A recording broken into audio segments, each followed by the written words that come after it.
Hello everybody, Bubble Zest here, and this is Hearts of Iron 4. In today's video, I want to talk about the Spirit of Rebellion, which I believe is HOI4's most forgotten, overpowered national spirit. So, let's get started. We're going to continue the New Deal, go up to speed 5, and begin. Now, we're going to suspend the persecution. Immediately, we're going to hire ourselves the Communist Revolutionary and do WPA. Is it time for a good bit of lobbying? I think so. We need the support of Congress one way or another, so better get it underway. Should I throw more money at Congress? Of course. I do need a little bit more support, so let's do special measures. Now we can do the Union Representation Act. I better also do, though, the medium lobbying effort. If the support goes down too much, the focus will cancel. Can't let that happen. There. That should be all of our problems with Congress dealt with. Thank goodness. Only took us 9 months. Oh dear. Looks like because of this, we now have some Silver Legion protests. We must not bow down to the mob.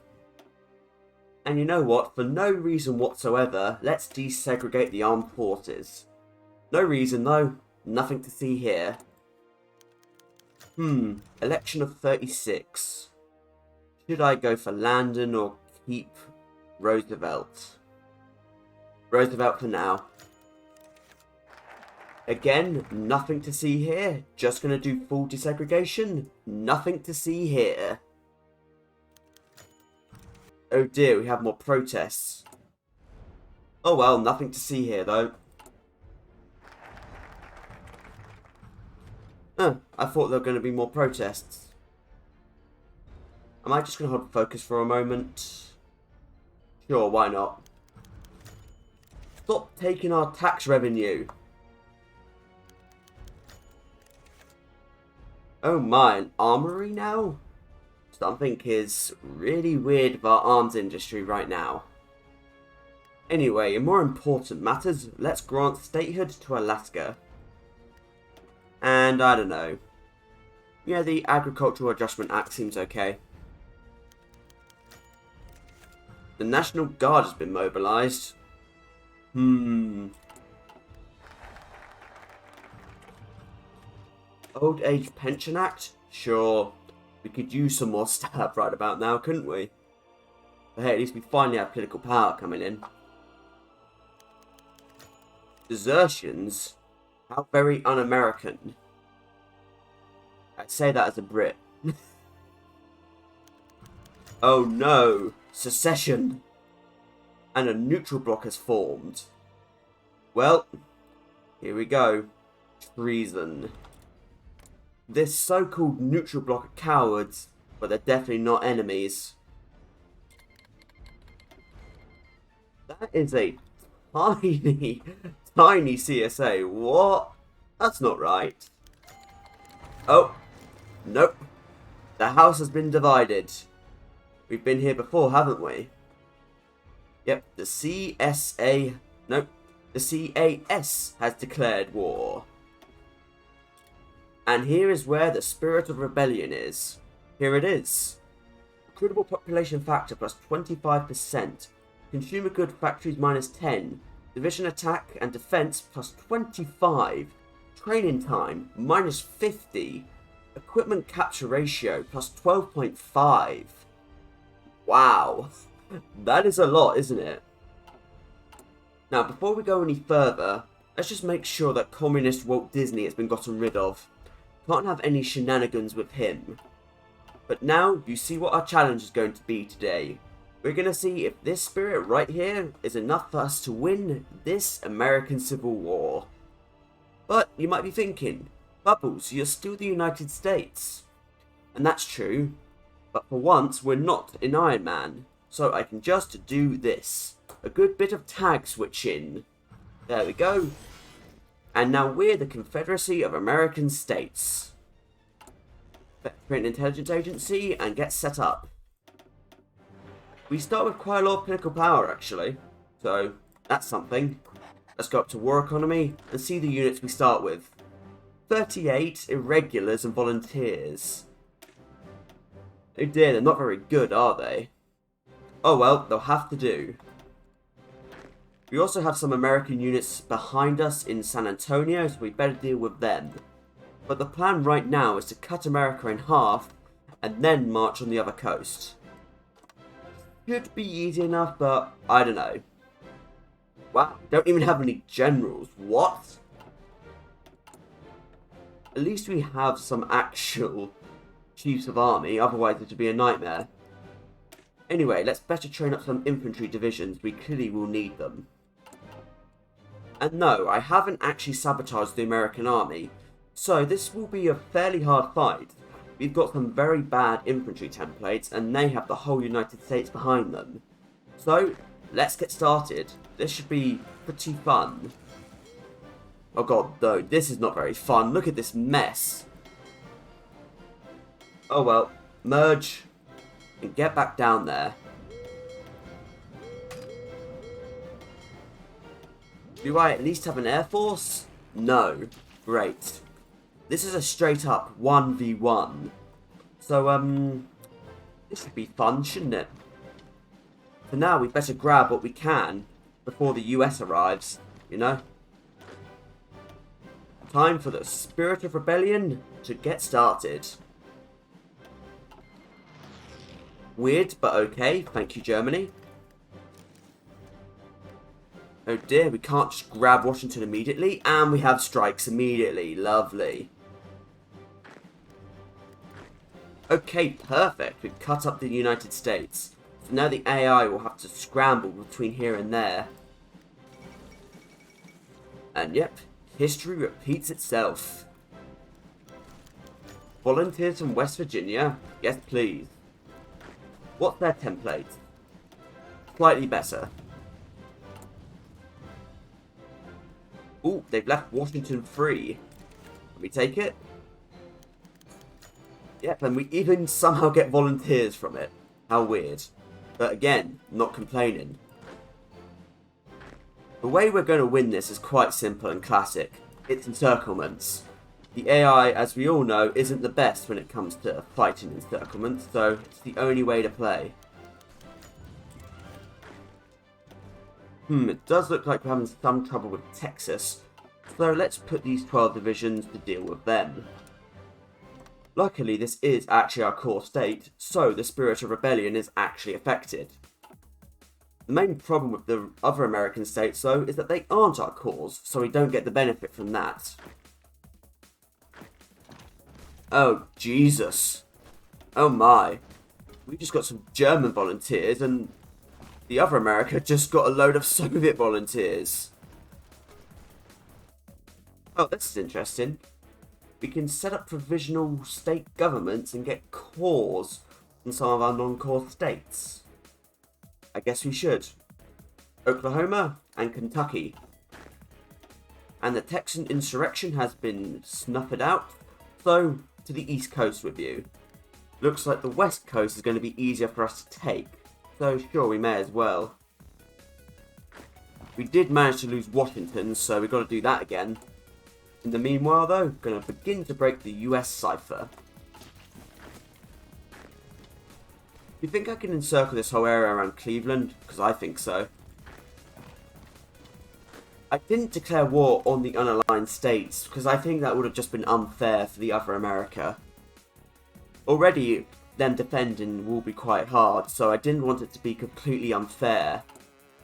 Now that we've taken this tile, we may as well get a provisional government in Missouri.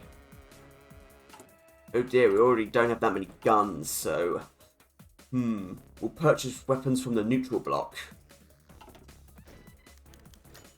More strikes! I knew I should have done workers' conditions, but no, I wanted the political power.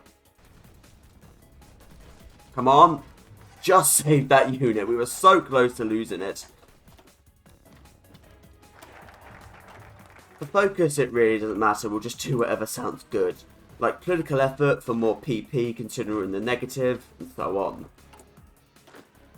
Anyway, let's finally get ourselves some commanders. We need them. Sure, Wilton. Pierre B.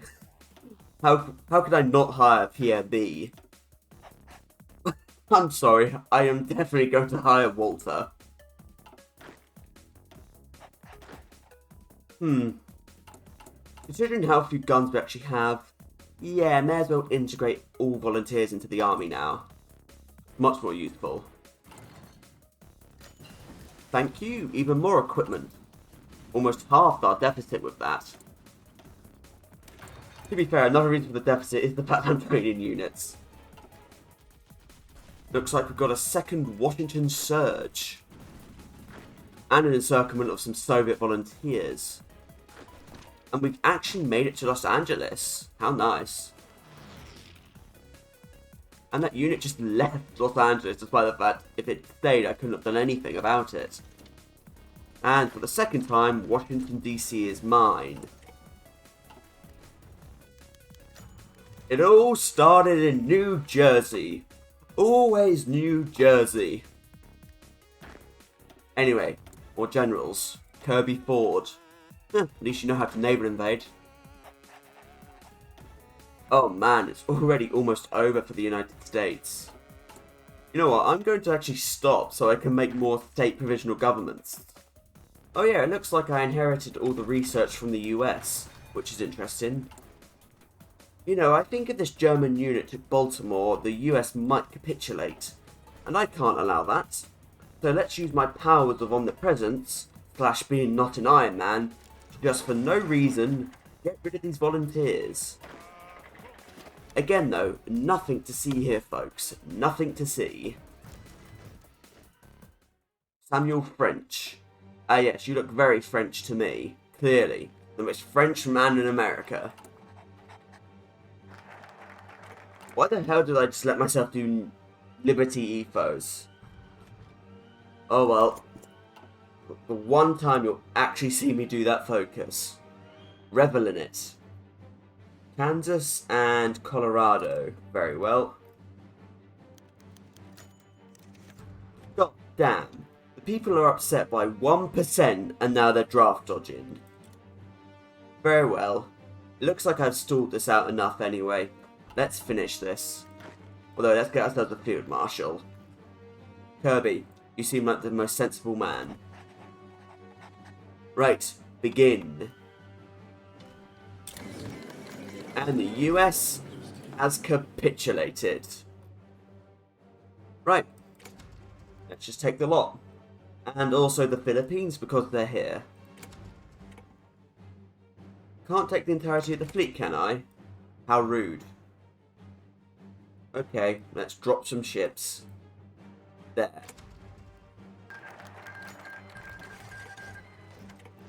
And the final integration was in Montana. And Idaho. And all of the other states, apparently. Thanks for the free equipment. Well, that went pretty well. We still have several months of Spirit of Rebellion left. But the best thing is, we don't have the Great Depression, and we have the other American focus tree. Yep, re-establish the gold standard is now ours. But you know, I think there's still one more problem to deal with. By the way, I may as well show you now. This is why I was creating state provisional governments. We only have the cause that we started with in the South. And because of that, most of America is not ours. I mean, we do actually have the benefit of local autonomy if we want it to be, but we can't use that just yet. What does annoy me though is that we can't actually change these volunteers or anything over. So we're stuck with 51 rubbish templates. Let's put those in the back line. Just trying to standardise this army, you know. But hey, I guess if you ever wanted some really cheap but really nice port fillers, these guys are the ones for you. You know what, Germany? Give me some donations. 1 civ! Yay! This is meant to be for the fascist US Civil War. I don't think any of these will actually be that useful for us. So, how are we going to deal with these unaligned states? Well, normally you just demand that they reintegrate with you, But as far as I know, we can't do that. But luckily, again, we're not an Iron Man, so I have the powers of the console. No casus belli? Declare war. Let's go get him. Though apparently that really upset Bolivia, so much so that they embargoed us. You know we've messed up when Chiang Kai-shek is upset with us. You know the best part? All of the non-aligned states are actually our core, so we get the benefit of Spirit of Rebellion when we're fighting here. I'm in Chicago, and it's all done. We'll just reintegrate the lot. That went so quickly the German volunteers didn't have a chance to show up. So where am I going with this? Why am I bringing up Spirit of Rebellion? Well, in a way I get it. Spirit of Rebellion is meant to just be a challenge for the player to overcome. It's meant to be a thing that stretches out the American Civil War. It's kind of like Death Before Surrender for the Spanish Civil War, you know? It's the same idea. The thing is, I think this should be a full thing in HOI4. Instead of doing tag switching, it could be more interesting to have this in base game. You know, when the Civil War starts, you could have the option to switch to the Confederacy. I know you could just go with their actual focus tree, but I'm sure some of you are getting where I'm coming from. I don't know, it just could be more interesting, have more ways to play. Sure, it was relatively easy because I knew what I was doing, but if you know, it could be one of those things where the difficulty of the Civil War is determined by the player. You know, maybe you want to delete the entirety of the US's army so it would be a cakewalk. Maybe you want to give the US hundreds of divisions so it would be very, very hard. You know, I feel like this is something where Paradox could have another look at it, rework it a tiny bit, and it could be a lot more fun, engaging, and have a lot more variation in games. I just think the idea of Spirit of Rebellion has a lot of potential. And also, it's just the fact it's a very nice national spirit. You know, I can't lie. It's a very nice national spirit. It's very strong. Like, just because of the core attack and defense stuff, that puts it on the same tier, in my opinion, as Crusade Against Democracy. The only thing that makes it lesser than that is the fact that the national spirit only lasts for a whole year. But as I've shown today, there's a lot you can do in just that one solitary year. So, until next time everybody, I thank you for watching, do hope you've enjoyed it, and until we meet again, from me, Bubble Zest, goodbye.